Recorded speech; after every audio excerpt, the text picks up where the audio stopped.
তাই সেবা বিহিত করি ওই অভিজ্ঞতাকে পুরীর প্রাঙ্গণে ঘিরে গেছে।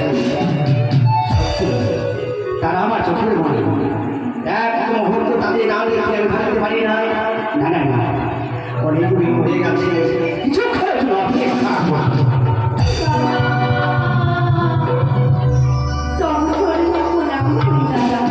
আশীর্বাদ করি চিরসুখী হও, কি হবে প্রায় কেন আসিয়াছো ভাই অবিলম্বে প্রকাশ করো। আজ যে আমি বড় বিপদে পড়েছি গো দাদা, তাই তো ছুটে এসেছি তোমারই কাছে। হ্যাঁ দাদা, গর্ভবতী বল এমনই কি বিপদে ভরে দিয়ে এই স্বামীর সময় বাজার বন্ধ করেছিস, অবিলম্বে প্রকাশ কর। আমি তোমায় বলতে পারি দাদা, তবে পুনরায় তোমাকে আমার সাথে শর্ত অধিকার ওরে ওরে কথা সহজ করতে হবে, আমাকে করতে হবে শর্ত।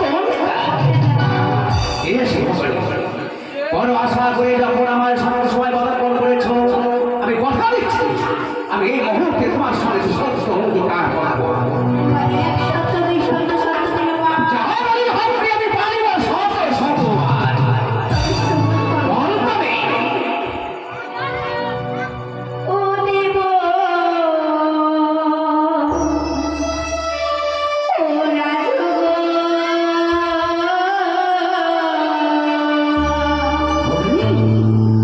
না বুঝিল চান সদা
সে কারণে আসিয়াছি আমার এই সাথে সবাই বল কি করতে পারি না জন্য এমন কি করতে এসেছি জানো দাদা?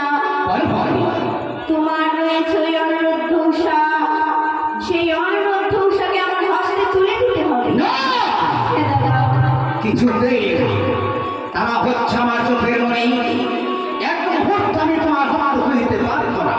তুমি হয়তো ভুলে যাচ্ছ দাদা, তুমি আমার সাথে সত্য বলেছ।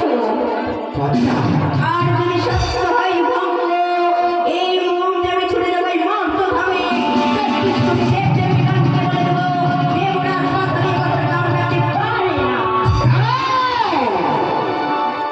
তুমি সত্যি কথাই বলেছো ভগনি, অতিথি বৈভব করে ধর্ম যায় আশা করে শত ধর্ম অতিথি সেবায়, তাই কথা যখন দিয়েছি আমি তোর মান রাখবো করে তবে তবে কিছুক্ষণ ময়লা ফলা করতে হবে সর্বাত্মক করে নিজের চোখের বাংলায় ফিরে গেছে হরকলা ফেরা খাওয়া আর অনুরুদ্ধ উষা কেমন করে নৃত্য করবে জানো দাদা?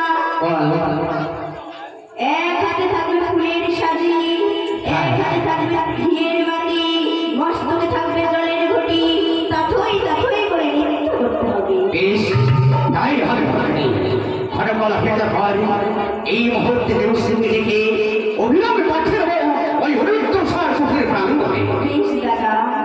কোথায় কোথায় দেবশ্রী